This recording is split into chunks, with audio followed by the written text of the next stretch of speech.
I end the third week of November, in the year 1895. A dense yellow fog settled down upon London.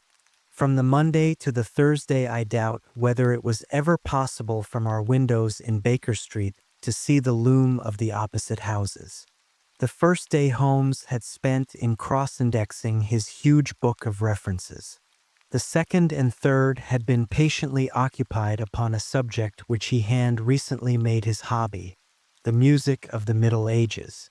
But when, for the fourth time, after pushing back our chairs from breakfast, we saw the greasy, heavy brown swirl still drifting past us and condensing in oily drops upon the window panes, my comrade's impatient and active nature could endure this drab existence no longer. He paced restlessly about our sitting room in a fever of suppressed energy, biting his nails, tapping the furniture, and chafing against inaction. "Nothing of interest in the paper, Watson," he said, and was aware that by anything of interest, Holmes meant anything of criminal interest. There was the news of a revolution, of a possible war, and of an impending change of government. But these did not come within the horizon of my companion. I could see nothing recorded in the shape of crime which was not commonplace and futile. Holmes groaned and resumed H.S. restless meanderings. "The London criminal is certainly a dull fellow," said he in the querulous voice of the sportsman whose game has failed him. "Look out this window, Watson. See how the figures loom up, are dimly seen, and then blend once more into the cloud bank.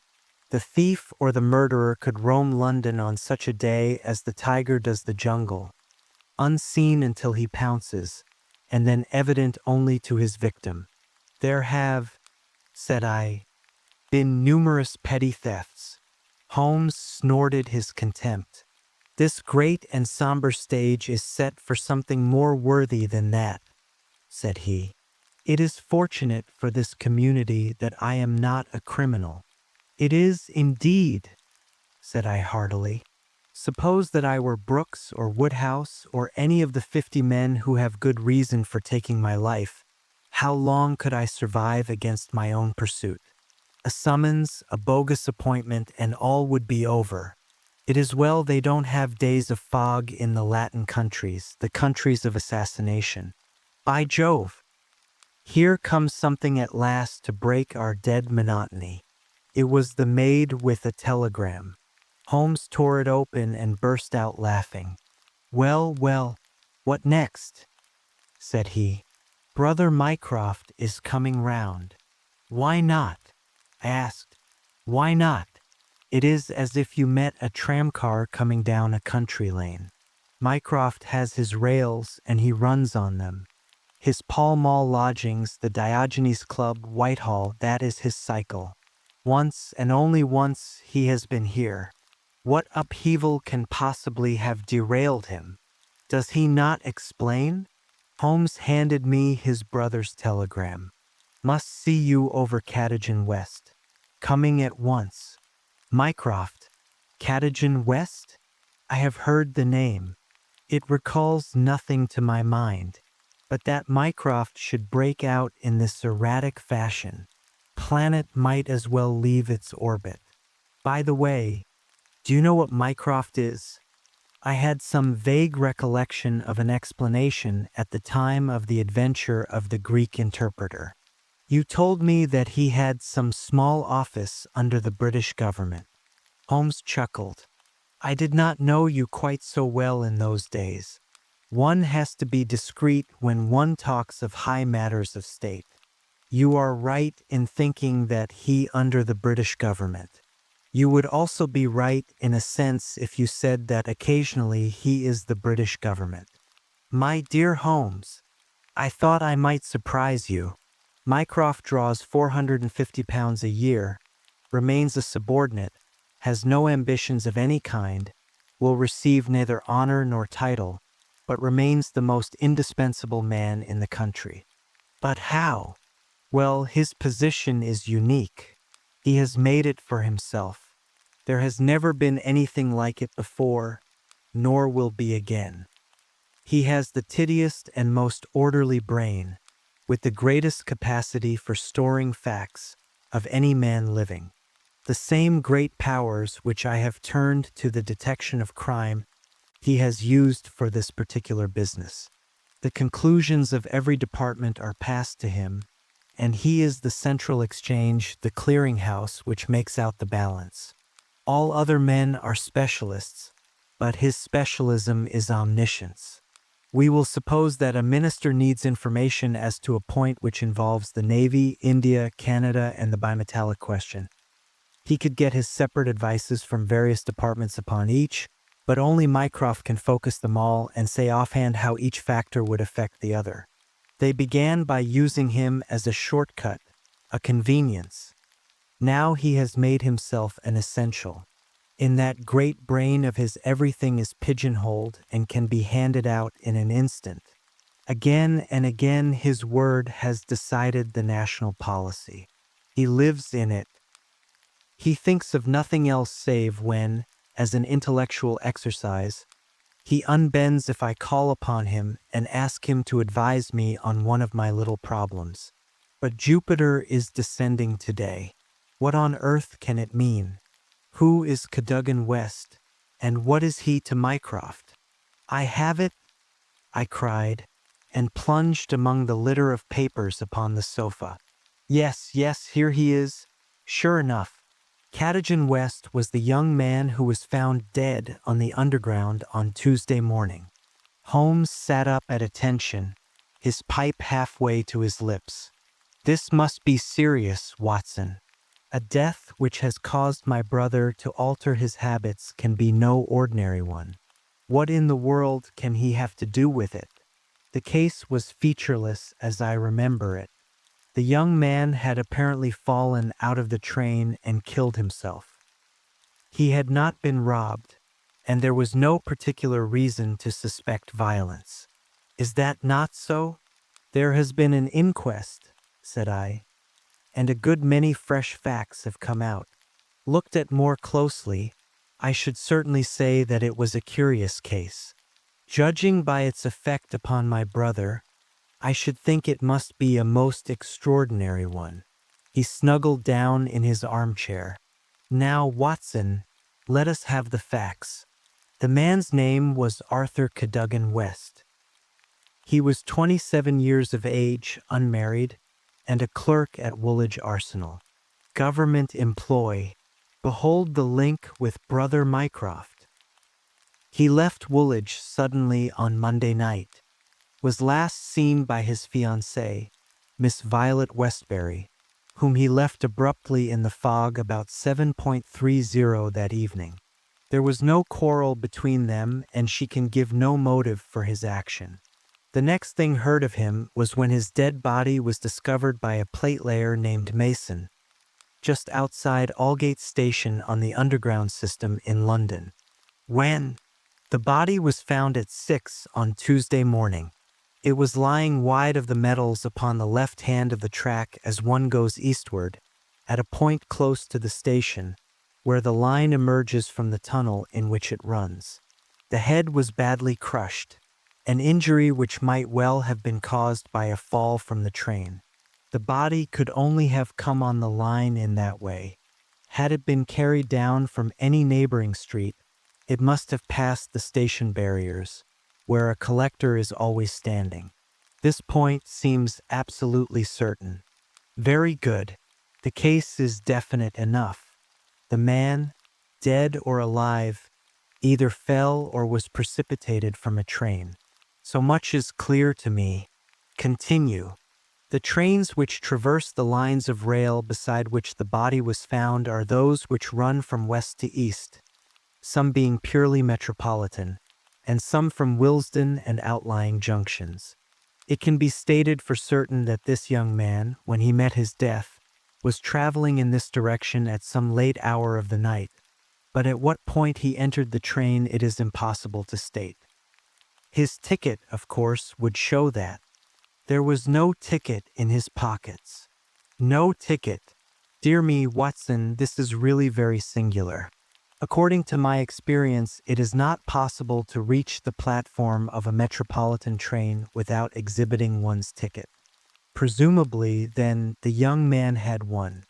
Was it taken from him in order to conceal the station from which he came? It is possible. Or did he drop it in the carriage? That is also possible. But the point is of curious interest. I understand that there was no sign of robbery. Apparently not. There is a list here of his possessions. His purse contained £2.15. He had also a checkbook on the Woolwich branch of the Capital and Counties Bank. Through this, his identity was established. There were also 2 dress circle tickets for the Woolwich Theatre, dated for that very evening. Also a small packet of technical papers. Holmes gave an exclamation of satisfaction. There we have it at last, Watson. British government, Woolwich. Arsenal, technical papers, Brother Mycroft, the chain is complete. But here he comes, if I am not mistaken, to speak for himself. A moment later the tall and portly form of Mycroft Holmes was ushered into the room. Heavily built and massive, there was a suggestion of uncouth physical inertia in the figure. But above this unwieldy frame there was perched a head so masterful in its brow, so alert in its steel-gray, deep-set eyes, so firm in its lips, and so subtle in its play of expression, that after the first glance one forgot the gross body and remembered only the dominant mind. At his heels came our old friend Lestrade, of Scotland Yard, thin and austere. The gravity of both their faces foretold some weighty quest. The detective shook hands without a word. Mycroft Holmes struggled out of his overcoat and subsided into an armchair. "A most annoying business, Sherlock," said he. "I extremely dislike altering my habits, but the powers that be would take no denial. In the present state of Siam, it is most awkward that I should be away from the office. But it is a real crisis. I have never seen the Prime Minister so upset. As to the Admiralty, it is buzzing like an overturned beehive. Have you read up the case? We have just done so. What were the technical papers? Ah, there's the point. Fortunately, it has not come out. The press would be furious if it did. The papers which this wretched youth had in his pocket were the plans of the Bruce-Partington submarine." Mycroft Holmes spoke with a solemnity which showed his sense of the importance of the subject. His brother and I sat expectant. "Surely you have heard of it?" "I thought everyone had heard of it. Only as a name. Its importance can hardly be exaggerated. It has been the most jealously guarded of all government secrets. You may take it from me that naval warfare becomes impossible within the radius of a Bruce-Partington's operation. 2 years ago, a very large sum was smuggled through the estimates and was expended in acquiring a monopoly of the invention. Every effort has been made to keep the secret. The plans, which are exceedingly intricate, comprising some 30 separate patents, each essential to the working of the whole, are kept in an elaborate safe in a confidential office adjoining the arsenal, with burglar-proof doors and windows. Under no conceivable circumstances were the plans to be taken from the office. If the chief constructor of the Navy desired to consult them, even he was forced to go to the Woolwich office for the purpose. And yet here we find them in the pocket of a dead junior clerk in the heart of London. From an official point of view, it's simply awful. But you have recovered them? No, Sherlock, no. That's the pinch. We have not. 10 papers were taken from Woolwich. There were 7 in the pocket of Cadogan West. The 3 most essential are gone, stolen, vanished. You must drop everything, Sherlock. Never mind your usual petty puzzles of the police court. It's a vital international problem that you have to solve. Why did Cadogan West take the papers? Where are the missing ones? How did he die? How came his body where it was found? How can the evil be set right? Find an answer to all these questions, and you will have done good service for your country. Why do you not solve it yourself, Mycroft? You can see as far as I. Possibly Sherlock, but it is a question of getting details. Give me your details, and from an armchair I will return you an excellent expert opinion. But to run here and run there, to cross-question railway guards, and lie on my face with a lens to my eye, it is not my métier. No, you are the one man who can clear the matter up. If you have a fancy to see your name in the next honors list. My friend smiled and shook his head. I play the game for the game's own sake, said he. But the problem certainly presents some points of interest, and I shall be very pleased to look into it. Some more facts, please. I have jotted down the more essential ones upon this sheet of paper, together with a few addresses which you will find of service. The actual official guardian of the papers is the famous government expert, Sir James Walter, whose decorations and subtitles fill 2 lines of a book of reference. He has grown gray in the service, is a gentleman, a favored guest in the most exalted houses, and, above all, a man whose patriotism is beyond suspicion. He is one of 2 who have a key of the safe. I may add that the papers were undoubtedly in the office during working hours on Monday, and that Sir James left for London about 3 o'clock taking his key with him. He was at the house of Admiral Sinclair at Berkeley Square during the whole of the evening when this incident occurred. Has the fact been verified? Yes. His brother, Colonel Valentine Walter, has testified to his departure from Woolwich, and Admiral Sinclair to his arrival in London. So Sir James is no longer a direct factor in the problem. Who was the other man with a key? The senior clerk and draftsman, Mr. Sidney Johnson. He is a man of 40, married, with 5 children. He is a silent, morose man, but he has, on the whole, an excellent record in the public service. He is unpopular with his colleagues, but a hard worker. According to his own account, corroborated only by the word of his wife, he was at home the whole of Monday evening after office hours, and his key has never left the watch chain upon which it hangs. Tell us about Cadogan West. He has been 10 years in the service and has done good work. He has the reputation of being hot-headed and imperious, but a straight, honest man. We have nothing against him. He was next Sidney Johnson in the office. His duties brought him into daily personal contact with the plans. No one else had the handling of them. Who locked up the plans that night? Mr. Sidney Johnson, the senior clerk. Well, it is surely perfectly clear who took them away. They are actually found upon the person of this junior clerk, Cadogan West. That seems final, does it not? It does, Sherlock, and yet it leaves so much unexplained. In the first place, why did he take them? I presume they were of value? He could have got several thousands for them very easily. Can you suggest any possible motive for taking the papers to London except to sell them? No, I cannot. Then we must take that as our working hypothesis.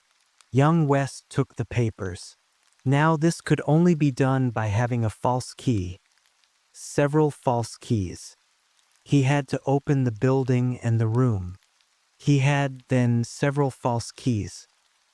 He took the papers to London to sell the secret, intending, no doubt, to have the plans themselves back in the safe next morning before they were missed. While in London on this treasonable mission, he met his end. How? We will suppose that he was traveling back to Woolwich when he was killed and thrown out of the compartment. Aldgate, where the body was found, is considerably past the station London Bridge, which would be his route to Woolwich. Many circumstances could be imagined under which he would pass London Bridge. There was someone in the carriage, for example, with whom he was having an absorbing interview. This interview led to a violent scene in which he lost his life. Possibly he tried to leave the carriage, fell out on the line, and so met his end. The other closed the door. There was a thick fog, and nothing could be seen. No better explanation can be given with our present knowledge. And yet consider, Sherlock, how much you leave untouched.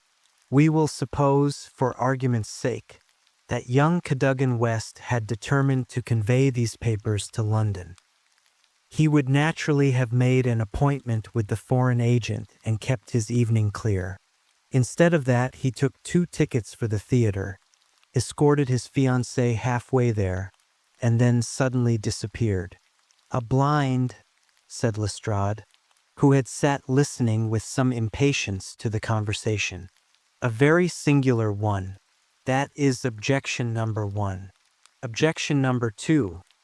We will suppose that he reaches London and sees the foreign agent. He must bring back the papers before morning or the loss will be discovered. He took away 10. Only 7 were in his pocket. What had become of the other 3? He certainly would not leave them of his own free will. Then, again, where is the price of his treason? Once would have expected to find a large sum of money in his pocket. It seems to me perfectly clear, said Lestrade. I have no doubt at all as to what occurred. He took the papers to sell them. He saw the agent. They could not agree as to price. He started home again, but the agent went with him. In the train, the agent murdered him, took the more essential papers, and threw his body from the carriage. That would account for everything, would it not? Why had he no ticket? The ticket would have shown which station was nearest the agent's house. Therefore, he took it from the murdered man's pocket. Good, Lestrade, very good, said Holmes. Your theory holds together. But if this is true, then the case is at an end. On the one hand, the traitor is dead. On the other, the plans of the Bruce-Partington submarine are presumably already on the continent. What is there for us to do? To act, Sherlock, to act, cried Mycroft, springing to his feet. All my instincts are against this explanation. Use your powers. Go to the scene of the crime. See the people concerned. Leave no stone unturned. In all your career, you have never had so great a chance of serving your country.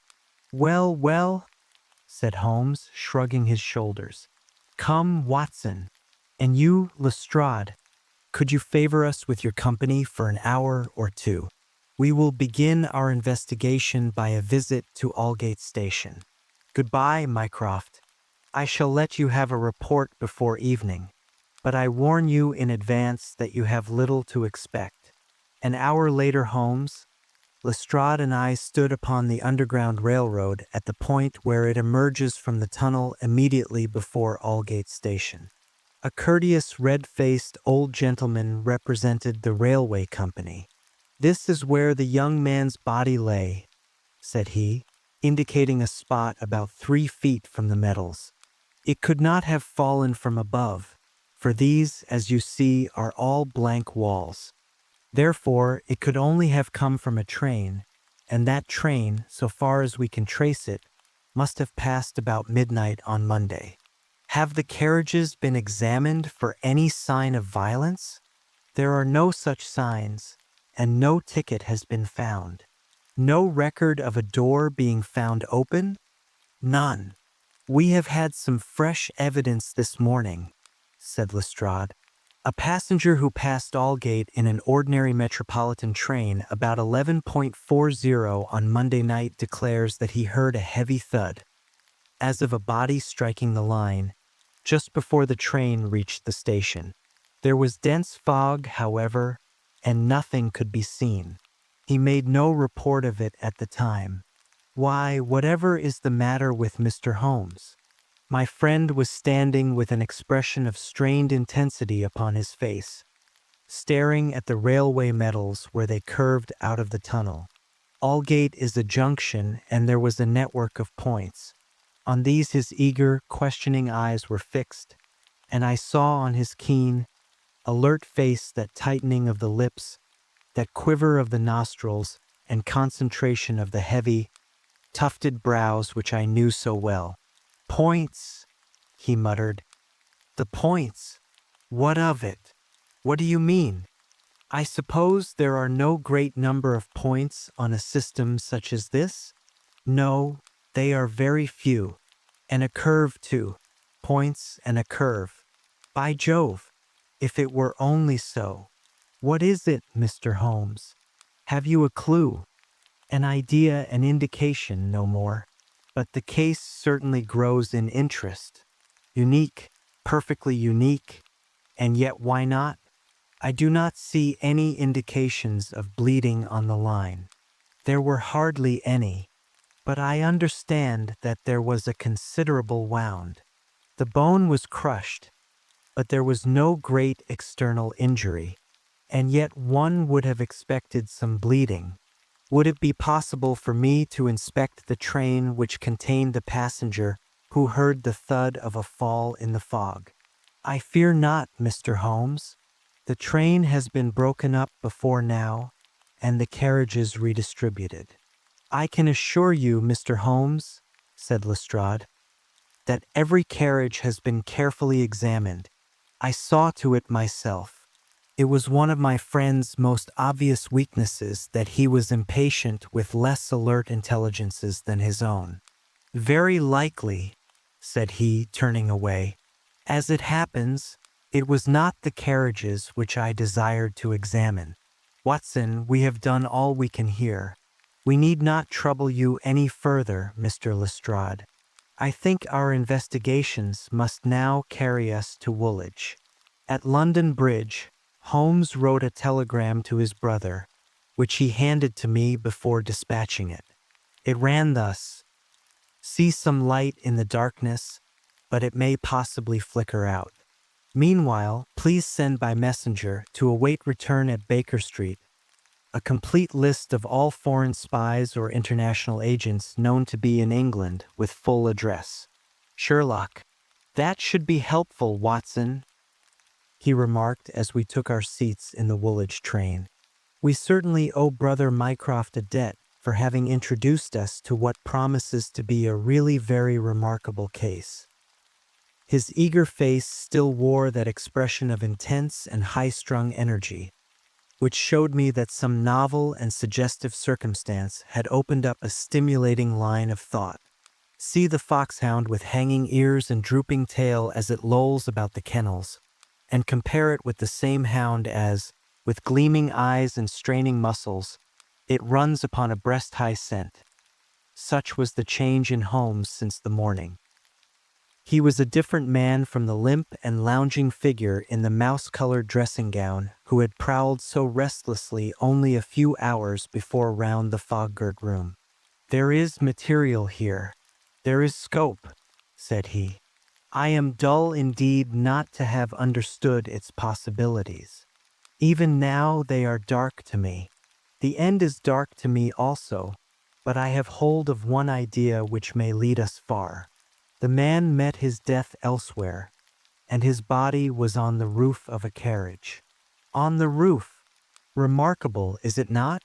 But consider the facts. Is it a coincidence that it is found at the very point where the train pitches and sways as it comes round on the points? Is not that the place where an object upon the roof might be expected to fall off?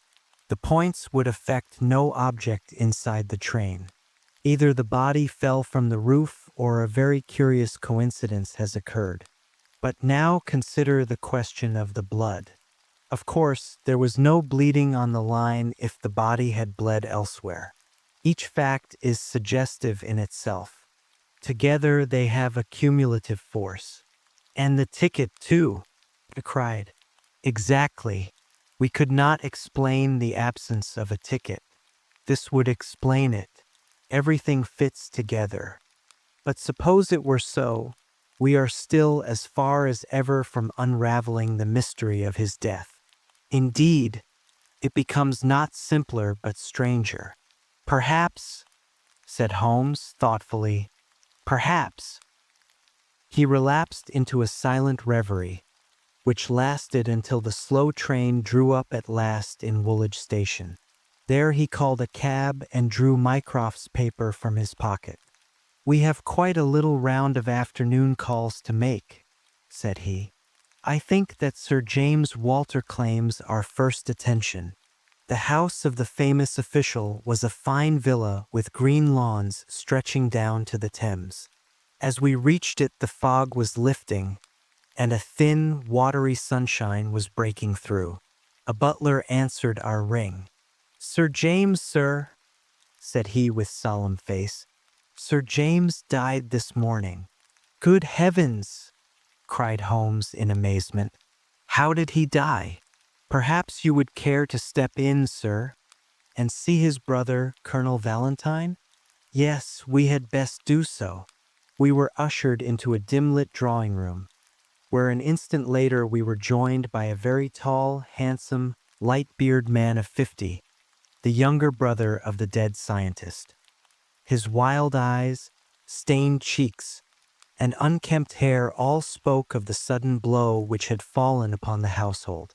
He was hardly articulate as he spoke of it. "It was this horrible scandal," said he. "My brother, Sir James, was a man of very sensitive honor, and he could not survive such an affair. It broke his heart. He was always so proud of the efficiency of his department, and this was a crushing blow. We had hoped that he might have given us some indications which would have helped us to clear the matter up. I assure you that it was all a mystery to him, as it is to you and to all of us. He had already put all his knowledge at the disposal of the police. Naturally, he had no doubt that Cadogan West was guilty, but all the rest was inconceivable. You cannot throw any new light upon the affair? I know nothing myself save what I have read or heard. I have no desire to be discourteous, but you can understand, Mr. Holmes, that we are much disturbed at present, and I must ask you to hasten this interview to an end." "This is indeed an unexpected development," said my friend when we had regained the cab. "I wonder if the death was natural, or whether the poor old fellow killed himself.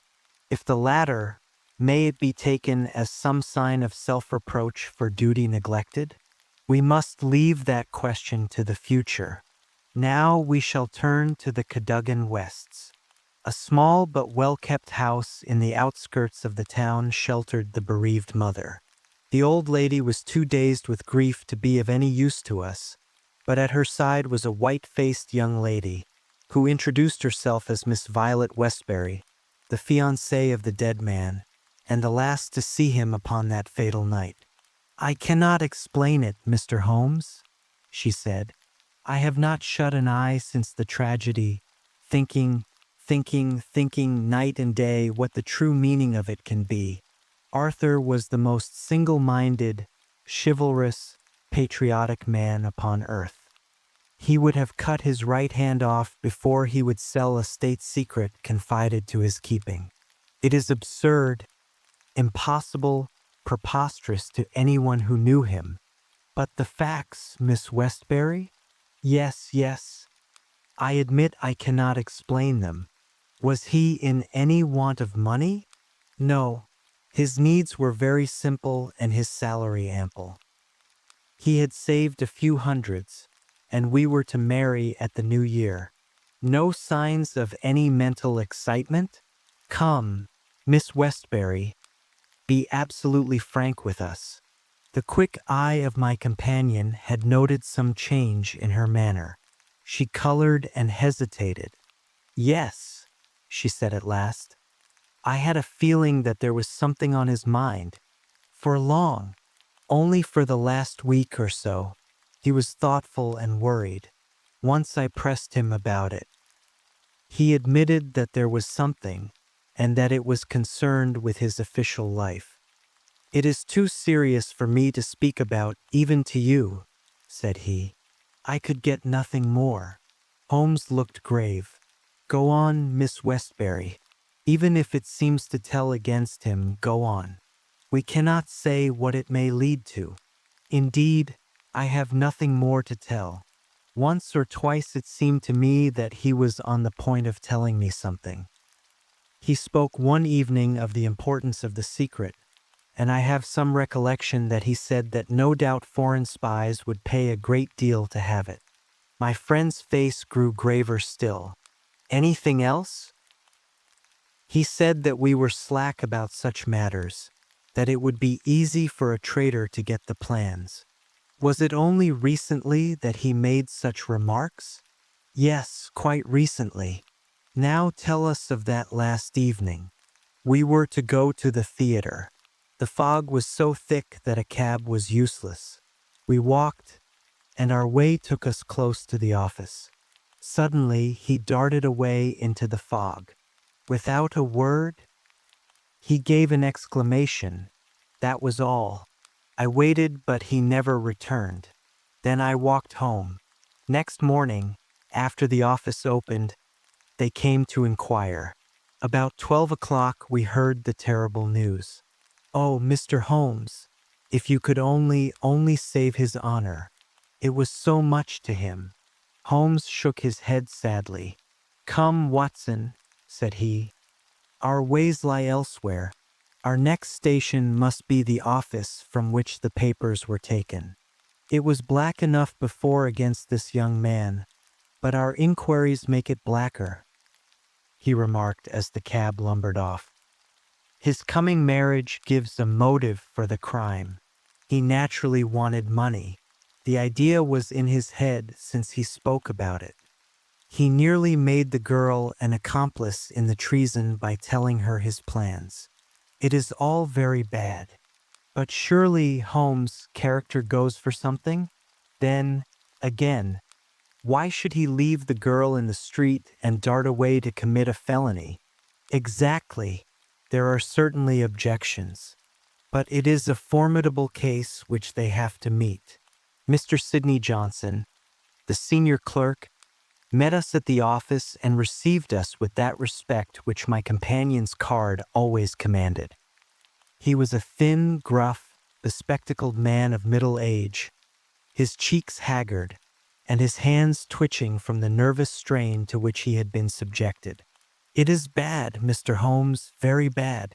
Have you heard of the death of the chief? We have just come from his house. The place is disorganized. The chief dead, Cadogan West dead, our papers stolen. And yet, when we closed our door on Monday evening, we were as efficient in office as any in the government service. Good God! It's dreadful to think of. That West, of all men, should have done such a thing. You are sure of his guilt, then? I can see no other way out of it. And yet I would have trusted him as I trust myself. At what hour was the office closed on Monday? At 5. Did you close it? I am always the last man out. Where were the plans? In that safe. I put them there myself. Is there no watchman to the building? There is, but he has other departments to look after as well. He is an old soldier and a most trustworthy man. He saw nothing that evening. Of course, the fog was very thick. Suppose that Cadogan West wished to make his way into the building after hours. He would need 3 keys, would he not, before they could reach the papers? Yes, he would. The key of the outer door, the key of the office, and the key of the safe. Only Sir James Walter and you had those keys? I had no keys of the doors, only of the safe. Was Sir James a man who was orderly in his habits? Yes, I think he was. I know that so far as those 3 keys are concerned, he kept them on the same ring. I have often seen them there. And that ring went with him to London? He said so. And your key never left your possession? Never. Then West, if he is the culprit, must have had a duplicate. And yet none was found upon his body. One other point. If a clerk in this office desired to sell the plans, Would it not be simply to copy the plans for himself than to take the originals, as was actually done? It would take considerable technical knowledge to copy the plans in an effective way. But I suppose either Sir James or you or West has that technical knowledge? No doubt we had, but I beg you won't try to drag me into the matter, Mr. Holmes.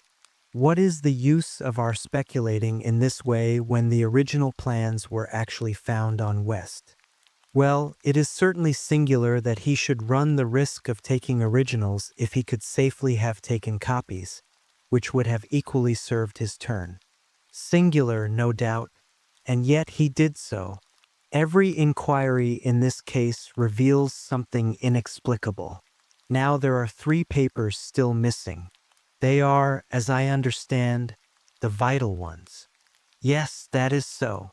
Do you mean to say that anyone holding these 3 papers, and without the 7 others, could construct a Bruce-Partington submarine?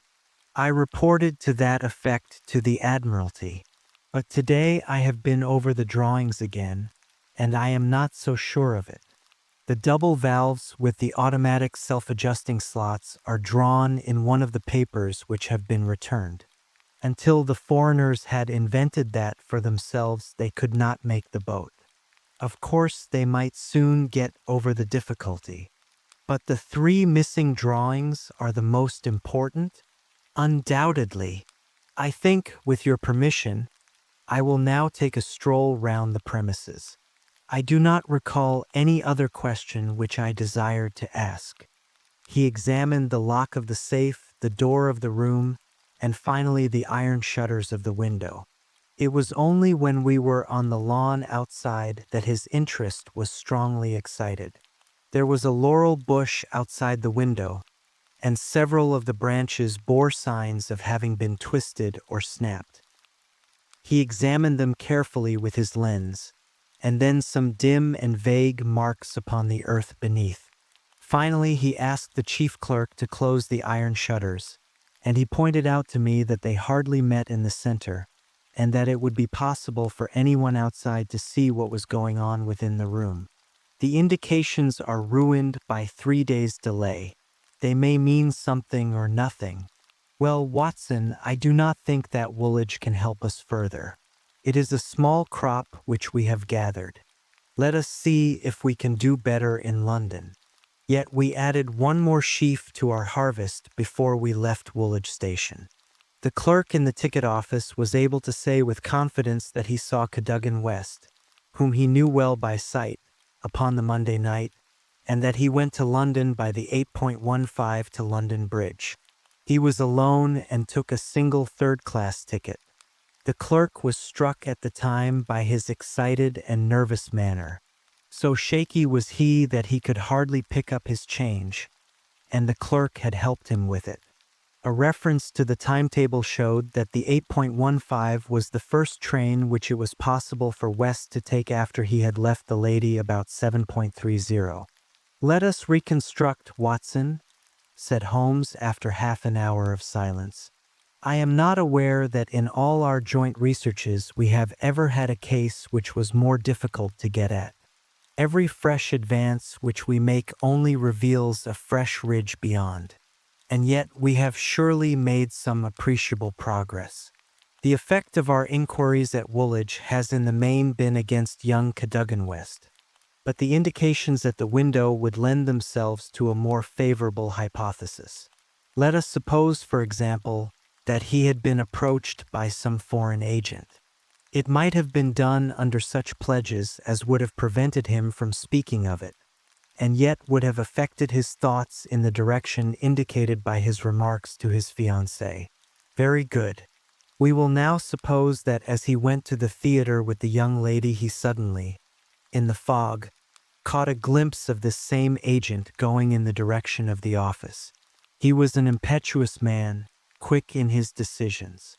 Everything gave way to his duty. He followed the man, reached the window, saw the abstraction of the documents, and pursued the thief. In this way we get over the objection that no one would take originals when he could make copies. This outsider had to take originals. so far it holds together. What is the next step? Then we come into difficulties. One would imagine that under such circumstances the first act of young Cadogan West would be to seize the villain and raise the alarm. Why did he not do so? Could it have been an official superior who took the papers? That would explain West's conduct. Or could the chief have given West the slip in the fog, and West started at once to London to head him off from his own rooms? Presuming that he knew where the rooms were, the call must have been very pressing, since he left his girl standing in the fog and made no effort to communicate with her. Our scent runs cold here, and there is a vast gap between either hypothesis and the laying of West's body, with 7 papers in his pocket, on the roof of a metropolitan train. My instinct now is to work form the other end. If Mycroft has given us the list of addresses, we may be able to pick our man and follow 2 tracks instead of 1. Surely enough, a note awaited us at Baker Street. A government messenger had brought it post-haste. Holmes glanced at it and threw it over to me. There are numerous small fry, but few who would handle so big an affair. The only men worth considering are Adolphe Mayer of 13 Great George Street, Westminster, Louis La Rothière of Campden Mansions, Notting Hill, and Hugo Oberstein, 13 Caulfield Gardens, Kensington. The latter was known to be in town on Monday and is now reported as having left. Glad to hear you have seen some light. The cabinet awaits your final report with the utmost anxiety. Urgent representations have arrived from the very highest quarter. The whole force of the state is at your back if you should need it. Mycroft, I'm afraid, said Holmes, smiling, that all the Queen's horses and all the Queen's men cannot avail in this matter. He had spread out his big map of London and leaned eagerly over it. Well, well, said he presently with an exclamation of satisfaction. Things are turning a little in our direction at last. Why, Watson, I do honestly believe that we are going to pull it off after all. He slapped me on the shoulder with a sudden burst of hilarity. I am going out now. It is only a reconnaissance. I will do nothing serious without my trusted comrade and biographer at my elbow. Do you stay here, and the odds are that you will see me again in an hour or 2. If time hangs heavy, get foolscap and a pen, and begin your narrative of how we saved the state. I felt some reflection of his elation in my own mind, for I knew well that he would not depart so far from his usual austerity of demeanor unless there was good cause for exultation. All the long November evening I waited, filled with impatience for his return. At last, shortly after 9 o'clock, there arrived a messenger with a note. A.M. dining at Goldini's Restaurant, Gloucester Road, Kensington. Please come at once and join me there. Bring with you a jemmy, a dark lantern, a chisel, and a revolver. S.H.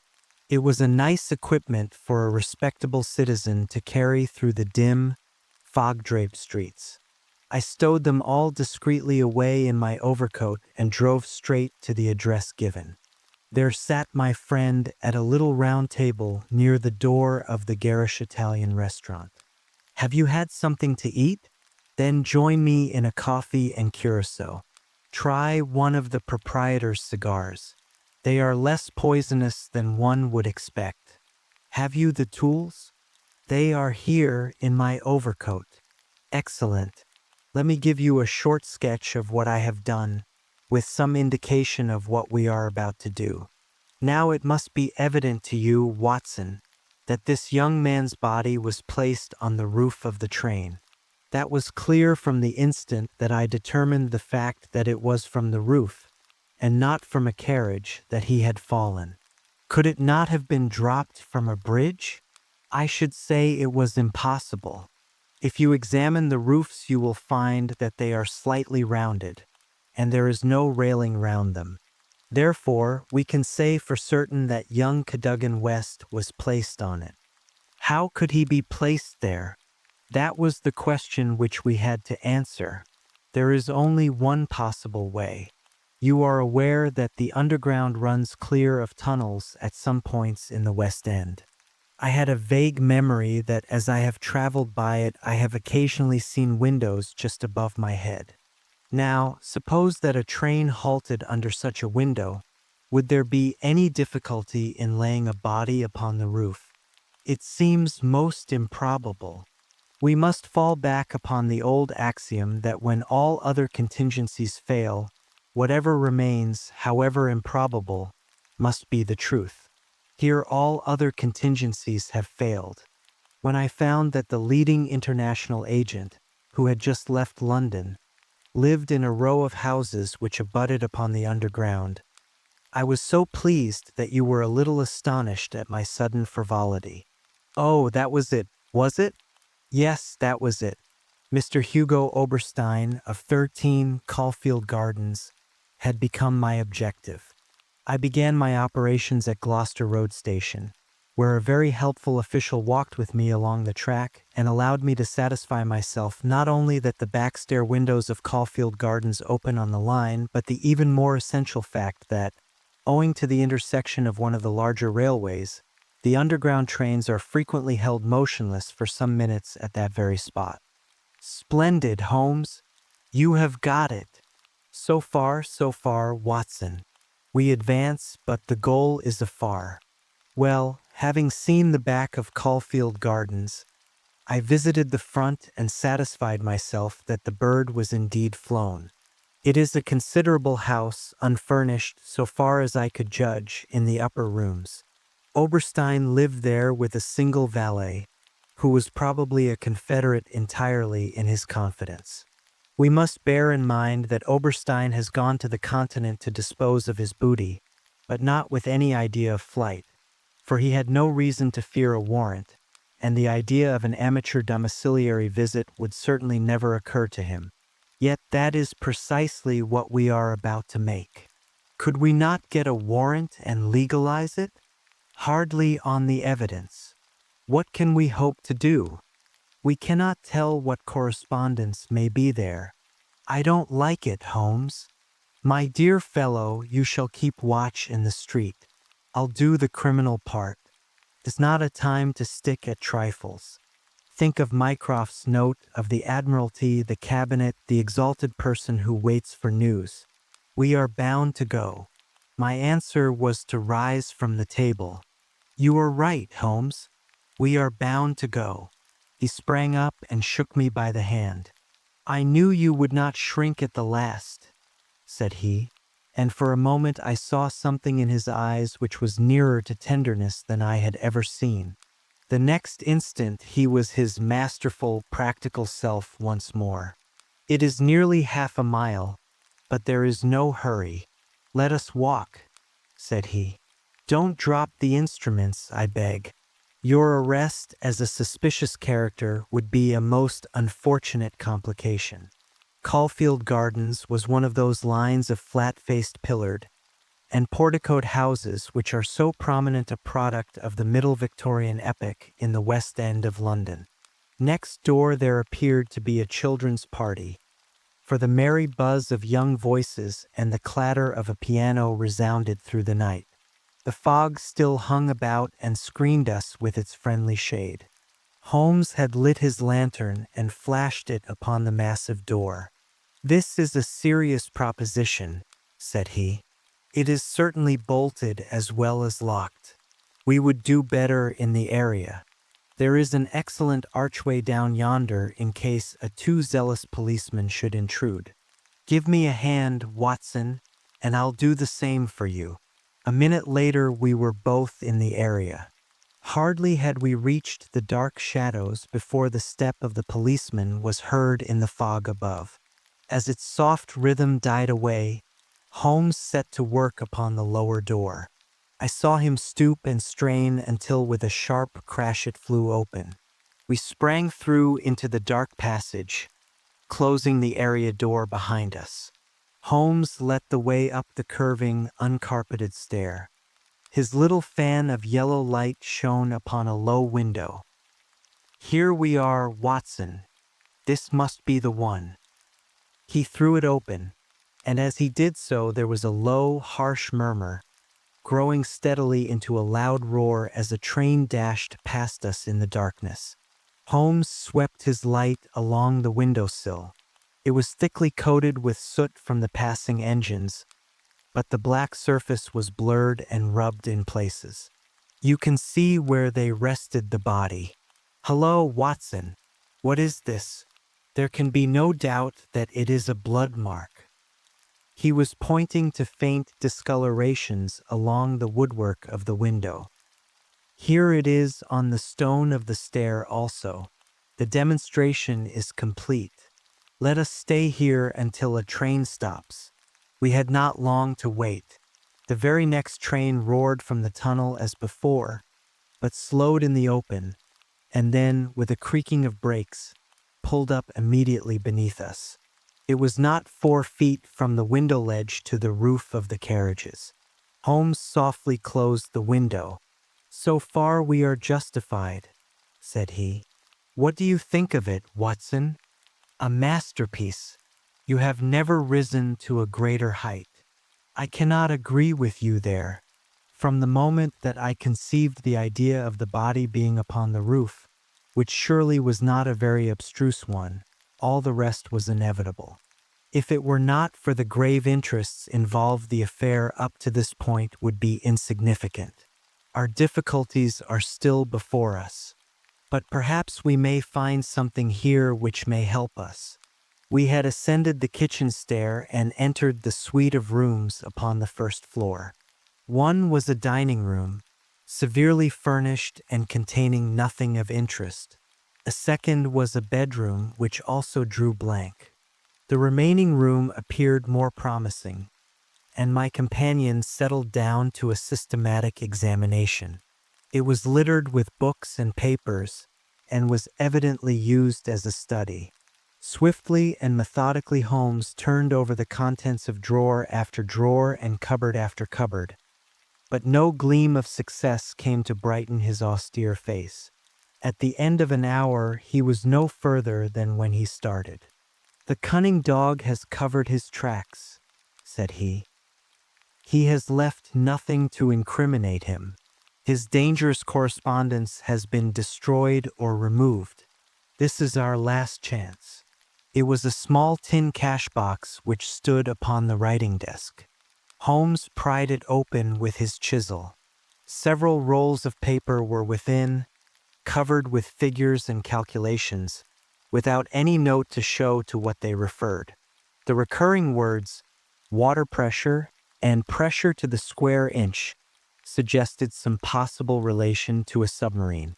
Holmes tossed them all impatiently aside. There only remained an envelope with some small newspaper slips inside it. He shook them out on the table, and at once I saw by his eager face that his hopes had been raised. "What's this, Watson?" What's this?" "Record of a series of messages in the advertisements of a paper. Daily Telegraph agony column by the print and paper. Right-hand top corner of a page. No dates, but messages arrange themselves. This must be the first. Hope to hear sooner. Terms agreed to. Write fully to address given on card. Pierrot." Next comes, "Too complex for description. Must have full report.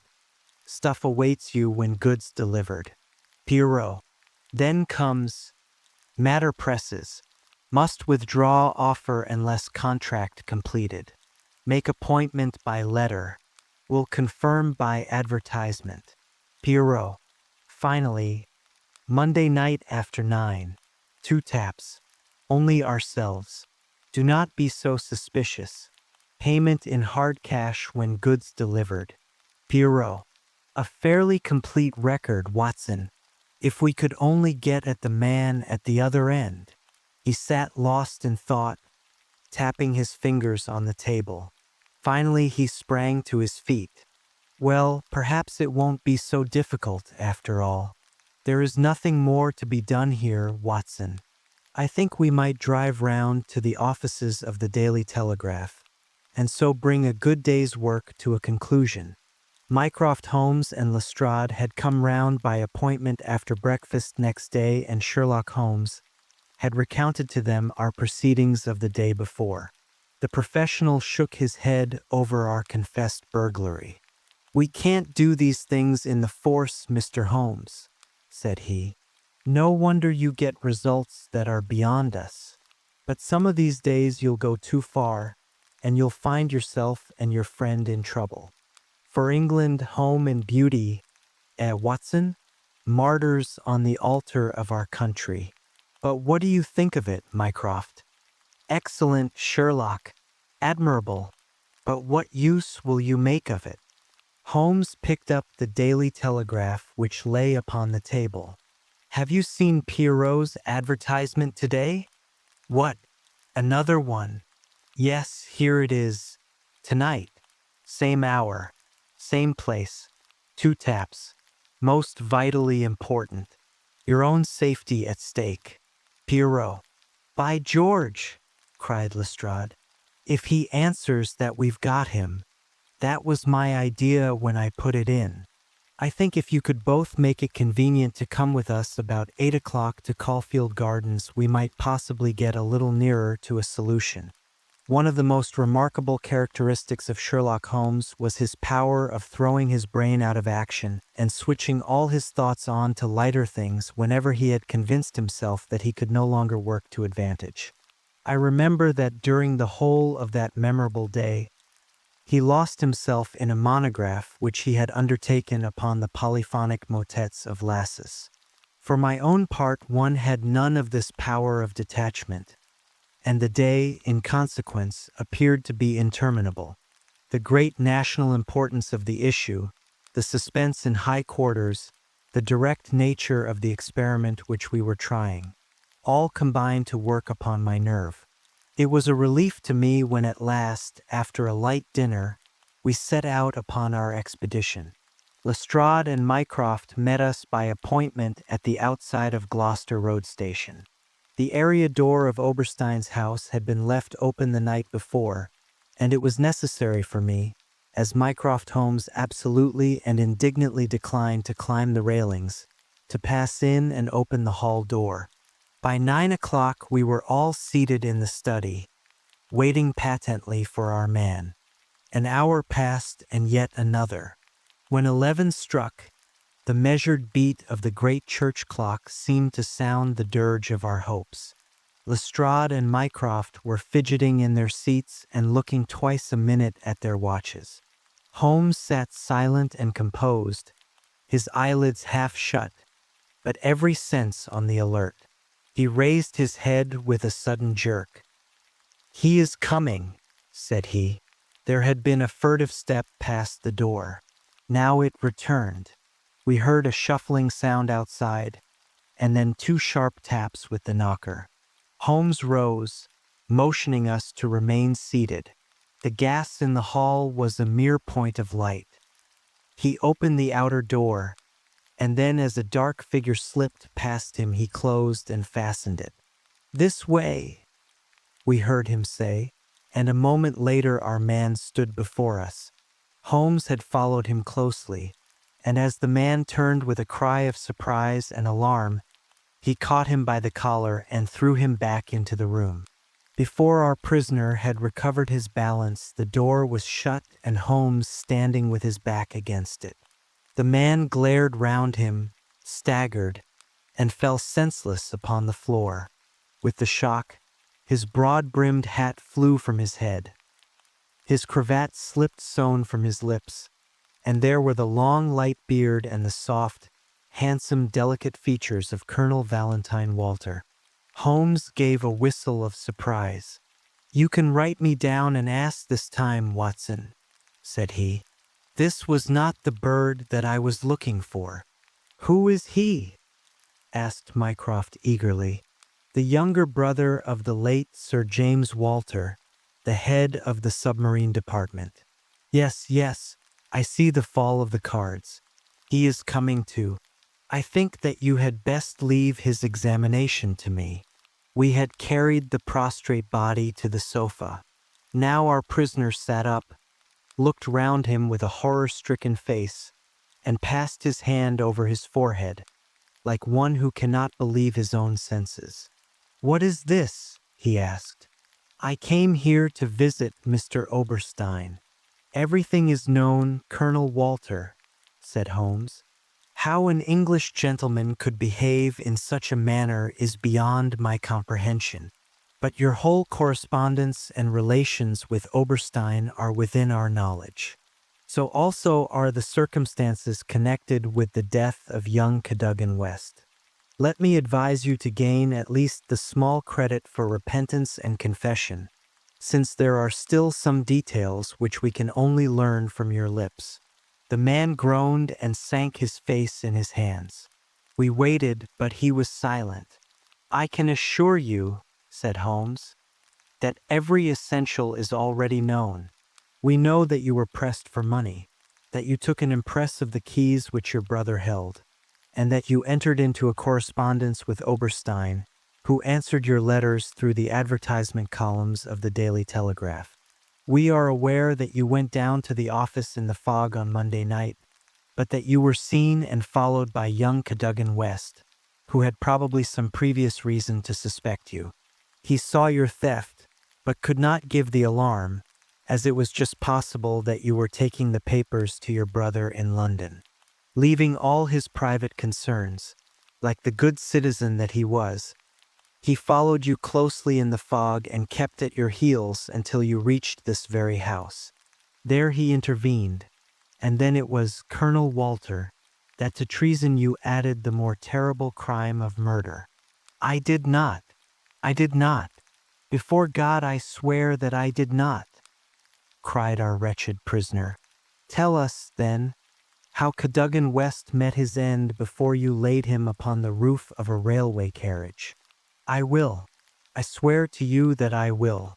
I did the rest. I confess it. It was just as you say. A stock exchange debt had to be paid. I needed the money badly. Oberstein offered me 5,000. It was to save myself from ruin. But as to murder, I am as innocent as you." "What happened then?" "He had his suspicions before, and he followed me as you describe. I never knew it until I was at the very door. It was thick fog, and one could not see 3 yards. I had given 2 taps, and Oberstein had come to the door. The young man rushed up and demanded to know what we were about to do with the papers. Oberstein had a short life-preserver. He always carried it with him. As West forced his way after us into the house, Oberstein struck him on the head. The blow was a fatal one. He was dead within 5 minutes. There he lay in the hall, and we were at our wits' end what to do. Then Oberstein had this idea about the trains which halted under his back window. But first he examined the papers which I had brought. He said that 3 of them were essential and that he must keep them. "You cannot keep them," said I. "There will be a dreadful row at Woolwich if they are not returned." "I must keep them," said he, "for they are so technical that it is impossible in the time to make copies." "Then they must all go back together tonight," said I. He thought for a little, and then he cried out that he had it. "3 I will keep," said he. "The others we will stuff into the pocket of this young man. When he is found, the whole business will assuredly be put to his account." I could see no other way out of it, so we did as he suggested. We waited half an hour at the window before a train stopped. It was so thick that nothing could be seen, and we had no difficulty in lowering West's body onto the train. That was the end of the matter so far as I was concerned. "And your brother?"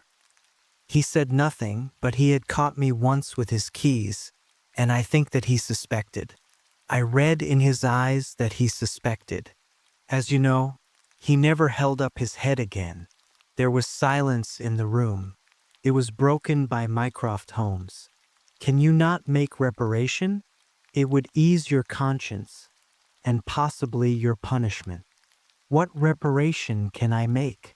Where is Oberstein with the papers? I do not know. Did he give you no address? He said that letters to the H Hotel du Louvre, Paris, would eventually reach him. Then reparation is still within your power, said Sherlock Holmes. I will do anything I can. I owe this fellow no particular goodwill. He has been my ruin and my downfall. Here are paper and pen. Sit at this desk and write to my dictation. Direct the envelope to the address given. That is right. Now the letter, dear sir. With regard to our transaction, you will no doubt have observed by now that one essential detail is missing. I have a tracing which will make it complete. This has involved me in extra trouble, however, and I must ask you for a further advance of £500. I will not trust it to the post, nor will I take anything but gold or notes. I would come to you abroad, but it would excite remark if I left the country at present. Therefore I shall expect to meet you in the smoking room of the Charing Cross Hotel at noon on Saturday. Remember that only English notes or gold will be taken. That will do very well. I shall be very much surprised if it does not fetch our man. And it did.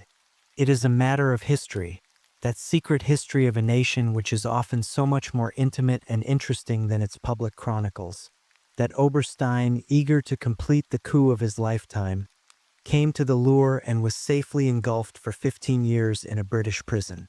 In his trunk were found the invaluable Bruce-Partington Plans, which he had put up for auction in all the naval centers of Europe.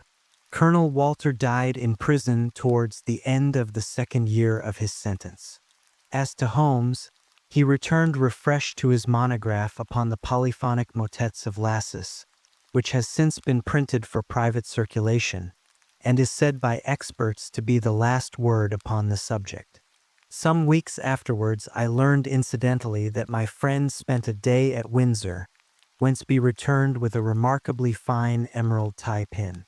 When I asked him if he had bought it, he answered that it was a present from a certain gracious lady in whose interests he had once been fortunate enough to carry out a small commission. He said no more, but I fancy that I could guess at that lady's august name, and I have little doubt that the emerald pin will forever recall to my friend's memory the adventure of the Bruce-Partington Plans.